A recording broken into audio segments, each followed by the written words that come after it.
Master minds commerce చదవాలనుకునే 10th inter విద్యార్థుల తొలి ఎంపిక.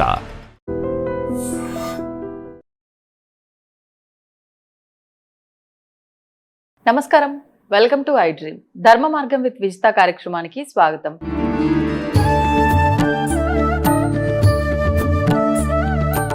నమస్కారం గురుగారు. పరమేశ్వరార్పణం. గురుగారు, శివలింగం ఇంట్లో పెట్టకూడదు అని చెప్పి కొన్ని విధానాలు వింటూ ఉన్నాం ఈ మధ్య కాలంలో ఎక్కువగా. మరి నిజంగా ఇంట్లో శివలింగం పెట్టుకోకపోతే శివుడికి అభిషేకం చేయాలి, అభిషేక ప్రియుడు ఇవన్నీ చెప్తూ ఉంటారు. మరి ఎవరికి వారు అభిషేకం చేయాలి అని అంటే ఖచ్చితంగా ఇంట్లో శివలింగం ఉండాల్సిందే. మరి పెట్టకూడదు అంటున్నారు, అసలు ఏంటండి విషయం? అభిషేక ప్రియ శివ అని ఉంది. నేను రీసెంట్గానే ఒక 4-5 రోజుల క్రితం ఒక వీడియో చూశా. అందులో అసలు పేరు అప్రస్తుతము. ఒక పెద్ద మనిషి స్ఫటిక శివలింగానికి సామాన్యమైన వాళ్ళు ఎవరు అభిషేకం చేయకూడదు, అలానే ఒక సన్యాసులు తప్పితే కుటుంబంలో ఉండేటువంటి వాళ్ళు కానీ వాళ్ళు అభిషేకం చేయకూడదు అనేటువంటిది వాదన విన్నా. నాకు వెంటనే మహాభారతం గుర్తొచ్చింది. మహాభారతంలో ధర్మరాజు వారికి ఈయన మార్కండేయ మహర్షి వారు అలా వస్తుండగా ధర్మరాజు వారు చూసి నమస్కారం చేస్తే కూర్చుంటారు. ఆ సమయంలో ధర్మరాజు వారితో మాట్లాడుతూ, ఆయన ధర్మరాజా, వచ్చేది కలియుగం. ఆ కలియుగంలో జ్ఞానం ఏమాత్రము లేనటువంటి వారు బ్రహ్మోపదేశాలు మేము చేస్తాము అని వీధి వెంబడ తిరుగుతూ ఉంటారు. ఈ బుద్ధి సరిగ్గా లేనటువంటి జనాలంతా కూడా వారినే దేవులుగా చిత్రీకరించేసి వాళ్ళు మహా పెద్ద పరమ గురువులుగా భావిస్తూ ఉంటారు. ఇదే జరుగుతుందని ఆయన కలియుగంలో చెబితే అప్పుడు నేను 10 ఏళ్ళ 20 రిపీట్. అంటే నా చిన్నతనంలో నేను ఇది విన్నప్పుడు అబ్బా అనుకున్నా. కానీ ఇప్పుడు చూస్తే అక్షరాల కళ్ళ ముందు అవే కనిపిస్తున్నాయి. ఎందుకంటే స్ఫటికం అనేటువంటి దానికి ఎన్ని వర్ణాలు ఉన్నాయని తీసుకుంటే ఎన్ని అర్థాలు ఉన్నాయి. నిర్మలం స్ఫటికం, శ్వేతం స్ఫటికం, ధవళం స్ఫటికం, శుద్ధం స్ఫటికం, శాంతి స్ఫటికం, శుద్ధ స్ఫటిక శంకాశం అనేటువంటిది. అంటే నిరామయం నిరంజనానికి అన్నిట్లకి కూడా పూర్తిగా కూడా ఉండేటువంటి శాంతి అనేటువంటి పదానికి ఎన్ని అక్షరాలు ఎన్ని అర్థాలు వస్తాయో అన్నిట్లకి కూడా మూలం స్ఫటికం. అంటే మరి స్ఫటిక శివలింగానికి గృహస్థుడు అంటే వివాహ పెళ్ళైనటువంటి వ్యక్తి వాళ్ళు అభిషేకాలు చేయకూడదు, కేవలం సన్యాసులే చేయాలి అనేటువంటి మాట అన్నారంటే ఈ శాంతి ప్రశాంతత కానీ, ఈ సౌభ్రాతృత్వం సోమనస్తత్వం కానీ, ఈ స్ఫటికం అనేటువంటి శుద్ధము నిర్మలము అనేటువంటివి ఏవి కూడా ఏ మనిషి దగ్గర అయితే ఉండవో వారు మాత్రమే దీని గురించి చెప్తారు. ఇట్లా నా దగ్గర లేనిది నీ దగ్గర నేను ఒప్పుకుంటా, నా దగ్గర లేదు నీ దగ్గర ఉంది నేను ఒప్పుకుంటా, కాబట్టి నీ దగ్గర పనికిరాదని చెప్తా.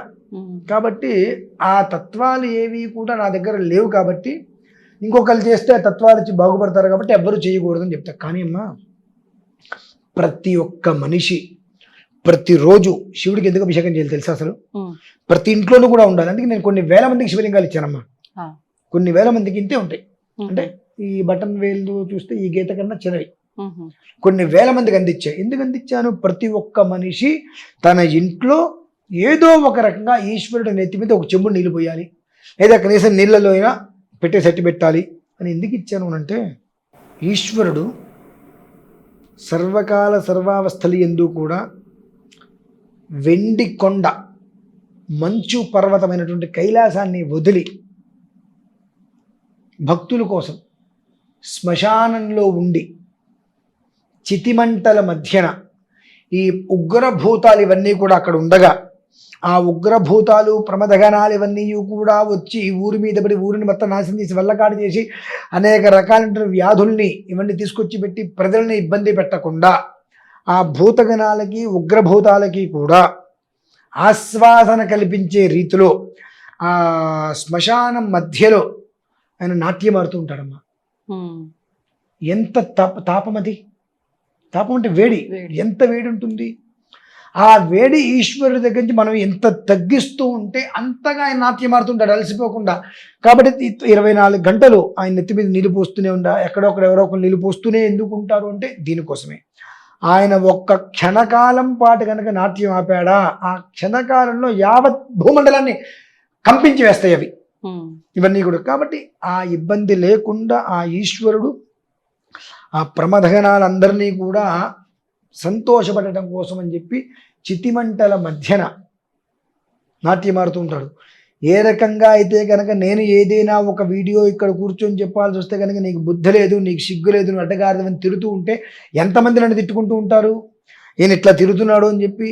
అంటే తిట్టే వాళ్ళ మీద నాకేమన్నా కోపమా? లేదు. కొన్ని మీ పిల్లలు చాకుతో ఆడుకుంటే మీరు ఒప్పుకుంటారా? ఓ దెబ్బ వేస్తారు, కొడతారు. ఎందువలన? వాళ్ళ క్షేమాన్ని కోరి. అంతేగాని పిల్లల మీద కోపంతో కొడతారా? కాదు కదా. నా దృష్టి అది, అరుస్తా, మంచిది. ఈశ్వరుడు అంతే. నేను అందుకేనంట శివస్వరూపం ఎవరంటే నేనే అంట. అందుకే నేను ఎందుకు ఆ మాట అనుకుంటా? నవ్వటం కాదండి. శివస్వరూపం ఎవరంటే నేనే అనుకుంటా. 72 గంటల సేపు శివారాధన చేస్తే ఈశ్వర సాక్షాత్కారం కొన్ని 100 మందికి జరిగిందమ్మా. నాకు ఆ నమ్మకం ఉంది. ఆ శివస్వరూపంగా అనుకుంటాను. నేను అంతే అరిచేస్తా, అంతలోకి అంత ప్రేమని చూపిస్తా. అరిచేయటము అంత ప్రేమని ఏకకాలంలో చూపించగలిగిన వాడు ఎవరు? ఈశ్వరుడు. అంటే కంఠాన్ని ఇక్కడ పెట్టుకున్నాడు, కంఠంలో విషాన్ని ఇక్కడ పెట్టుకున్నాడు. పెట్టుకొని భక్తుల మీద ఒక పక్కన కోపాన్ని చూపిస్తున్నాడు, ఒక పక్కన ప్రేమను కురిపిస్తున్నాడు. మనం ఏం చేస్తున్నాము? రుద్రుడు అంటే రౌద్రం, కోపం అంటాం. రుద్రహ అనేటువంటి శబ్దం సర్వకాల సర్వావస్థలందు కూడా భద్రాన్ని ఇచ్చేటువంటి వాడు. నువ్వు నమ్ముకో, నీ జీవితాన్ని ఎక్కడో తీసుకొచ్చి కూర్చోబెడతాడు. ఆ కైలాసంచుల మీద కూర్చోబెట్టగలుగుతాడు. నువ్వు నమ్ముకోలేదా, అలానే ఉంటాం ఎంతకాలం అయినప్పటికీ కూడా. ఆ స్థితి గమనం. కనుక ఆ శివలింగానికి ఇంట్లో పెట్టి అభిషేకం చేయాలనే ఉద్దేశంతో మనం ఇచ్చాం. ఖచ్చితంగా చేసి తీరవలసిందే అమ్మా. మీకు కూడా నేను ఒక విషయం చెప్తా.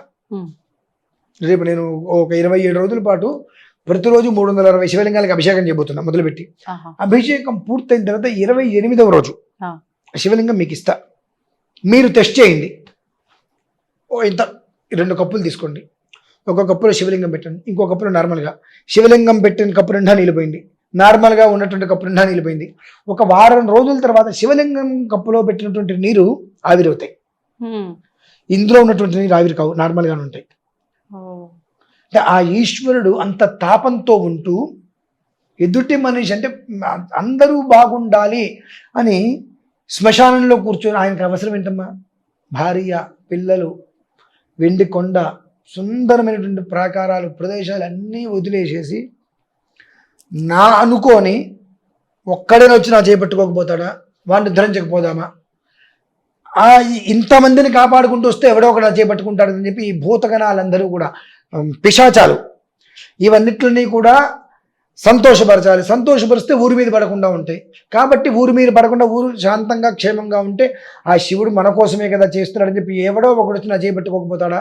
వాడిని తీసుకొచ్చి నేను వీటిని కూర్చోబెట్టకపోతానా అనే ఒక్క ఉద్దేశ్యంతో ఆ శ్మశానంలో ఆ వేడిని తట్టుకుంటూ ఆయన నాట్యం ఆడుతుంటాడు. కాబట్టి ప్రతి ఇంట్లో కూడా ఆ శుద్ధం అనేటువంటి స్ఫటికానికి ప్రతినిత్యం అభిషేకం చేయాలి. కనీసం లేదా నీళ్ళలో పెట్టి రోజు ఒకసారి ఆ నీళ్ళు తీసేయడం, ఆయనకి భస్మం రాయటం, బొట్టు పెట్టడం, అక్షతలు వేయటం, మళ్ళీ నీళ్ళలో పెట్టేయడం చేసిన చల్లగా ఆయన చల్లగా ఉన్నంత కాలము కూడా మనకి ఎవరికి కూడా ఎలాంటి అనర్థము వాటిల్లకుండా అర్థంతో ప్రశాంతంగా ఉండడానికి మూల కారణమే ప్రతి ఒక్క మనిషి శివలింగం ఇంట్లో పెట్టుకోవాలమ్మా. కొన్ని వేల మందికి ఇచ్చాను, ఇంకా కొన్ని వేల మందికి ఇస్తూనే ఉంటాను నేను. అది విషయం. కాబట్టి నేను చూసా వీడియో చేయకూడదు అది ఇది అని చెప్పి, చాలా తప్పు మాట అది. శివుడికి అభిషేకం ఫలానా వాళ్ళు చేయకూడదు అని అన్నాడు అని అంటే అతని మొహం కూడా మనం చూడకూడదండి. అన్ని రకాల పాపాలు మనకు ఆపాదించేస్తాయి. కాబట్టి శివద్వేషం ఎప్పుడూ పనికిరాదు. అది విషయం. ధన్యవాదాలు. పరమేశ్వర తవ్వండి, తవ్వుతూనే శివలింగం. సరే దాన్ని అట్లా కప్పేసేయండి, చూపించదండి. Krishna is there. మూర్తి పూజ కాదు, సాక్షాత్ బ్రజేంద్ర నందన భగవాన్ ఉన్నారు మూర్తిలో. ఏమీ ఆశించకుండా ఆరాధించే వాళ్ళు కూడా ఉన్నారా ప్రభుజీ? నిజమైన భక్తి అంటే మనకు తెలియదు కాబట్టి